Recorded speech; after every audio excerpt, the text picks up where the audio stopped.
ആരെ വിളിക്കണം? സുമ, ഗിരിജ, സുലോചന. സുമ കുറച്ചുമായാണ് ഡൈവോഴ്സും.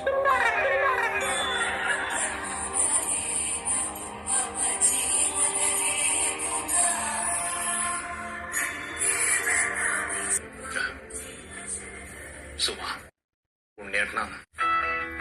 ഇന്നെന്റെ ബർത്ത്ഡേ ആണ്. Happy birthday. ഞാനേ സമയം പ്രശ്നമില്ല, 12 മണി. ഞാൻ അന്ന് ബസ് സ്റ്റാൻഡിൽ ഒരു കാര്യം പറഞ്ഞിട്ടായിരുന്നു. അപ്പൊ പറഞ്ഞു, ഇവിടെ വെച്ച് പറയുന്നില്ല, ഒരു ദിവസം ഞാൻ പറയുന്നു പറഞ്ഞില്ലേ, ഈ ഒരു ദിവസം എന്റെ ജീവിതത്തിലെ വിലപ്പെട്ട നിമിഷമാണ്. എന്റെ ബർത്ത്ഡേ എന്ന് പറയുമ്പോ ഞാൻ ഹാപ്പി ആവുമല്ലോ. അങ്ങനെയാണല്ലോ ഈ ഹാപ്പി ബർത്ത്ഡേ ഒക്കെ ഉണ്ടാവുന്നത്. പറഞ്ഞോ, ഫോൺ വെച്ചിട്ട് പോടാ.